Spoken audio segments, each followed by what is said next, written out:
Saya tidak peduli siapapun Anda. Anda pernah bermaksiat, Anda pernah berbuat salah. Kita manusia yang tidak luput dari dosa. Tapi saya ingin berikan tawaran dari Al-Quranul Karim. Quran surah keempat An-Nisa ayat 100, posisi paling kiri sebelah bawah. Pernah ada orang berbuat maksiat yang tak terlukiskan.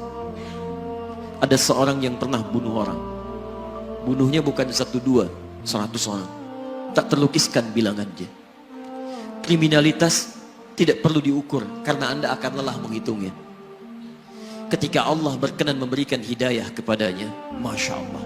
Dan hidayah selalu terbuka pada siapapun sepanjang ia mau mengambilnya sebelum nyawa sampai di kerongkongannya. Tiba-tiba datang ia pada seorang alim dan berkata, saya ingin berubah.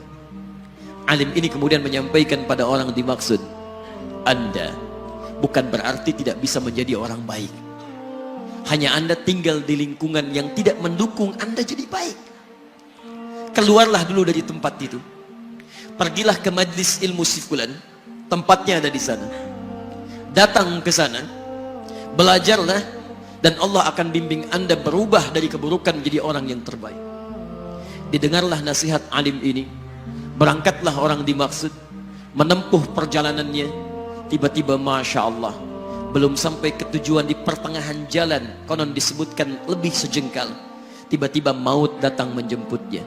Thumma yudrikul maut. Apa yang terjadi? Langkahnya dihitung sebagai ibadah. Dalam terapnya dia beristighfar, tobat kepada Allah subhanahu wa ta'ala.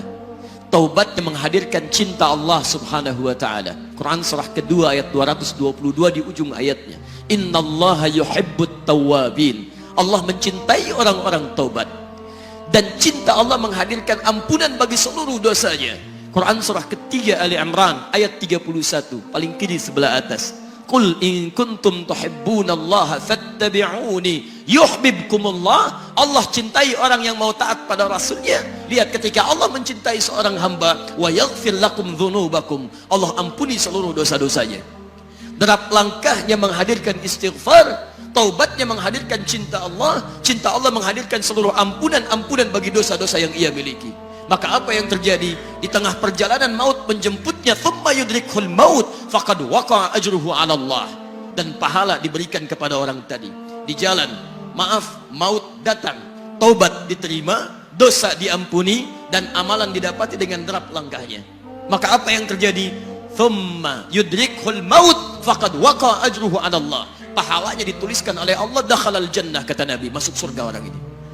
Anda bisa bayangkan, pernah bunuh orang 100 orang, mabuk tak terlukiskan, kriminalitas tak perlu dihitung. Ketika dia mau bertobat, datang ke majlis ilmu, Masya Allah, meninggal di tengah jalan, kata Nabi, dakhalal jannah. Bertobat diampuni dosanya, derap langkahnya ada pahalanya, dakhalal jannah. Turun ayat untuk melukiskan tawaran yang sama kepada kita. Wa may yuhajir fi sabilillahi yajid fil ardi muraghaman katsira was'a. Siapapun yang mau berubah kembali pada ketentuan jalan Allah, kalau dia masih punya batas-batas kehidupan, kami akan berikan kelapangan di sisa hidupnya dan kelimpahan-limpahan kenikmatan selama dia hidup. Wa may yakhruj min baitihi muhajiran ila Allahi wa rasulih. Namun bila ada di antara mereka baru ingin berhijrah, ingin berubah jadi lebih baik dalam pandangan Allah dan Rasulnya, tiba-tiba thumma yudrikul maut, baru keluar dari tempat dia tinggal, belum sampai ke tempat dia belajar, datang maut menjemputnya. Faqad waqa'a ajruhu 'ala Allah. Kami terima semua amalnya, kami ampuni dosa-dosanya, dan kami tuliskan namanya di dalam surga. Bila 100 orang saja yang pernah dibunuh oleh orang ini, pernah bunuh 100 orang, mabuk tak terlukiskan, kriminalitas tak terhitung, mau berangkat ke majlis ilmu, tak sampai ke majlisnya, meninggal dia, bisa masuk surga. Masa Anda yang tidak pernah bunuh orang? Ada yang pernah bunuh orang di sini? Boleh angkat tangan?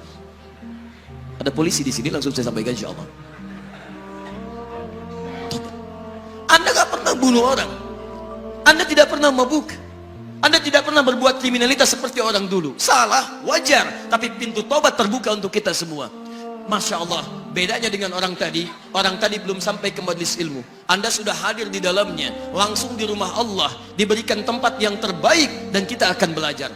Kalau dengan semua ini belum mempermudah Anda ke surga, dengan cara apa lagi Allah mesti mengantarkan Anda ke surga? Kalau dengan duduknya Anda di sini belum mau juga bertobat, dengan cara apa lagi Allah harus membimbing Anda bertobat? Kalau dengan seperti ini belum juga Anda taat kepada Rasul, dengan cara apa lagi Allah mesti meyakinkan Anda untuk taat kepada Rasulullah SAW? Karena itu teman-teman sekalian, mari kita pelajari ilmunya, dan dengan ilmu itu akan membimbing kita insya Allah kembali kepada Allah sampai mengajak keluarga kita ke surga insya Allah.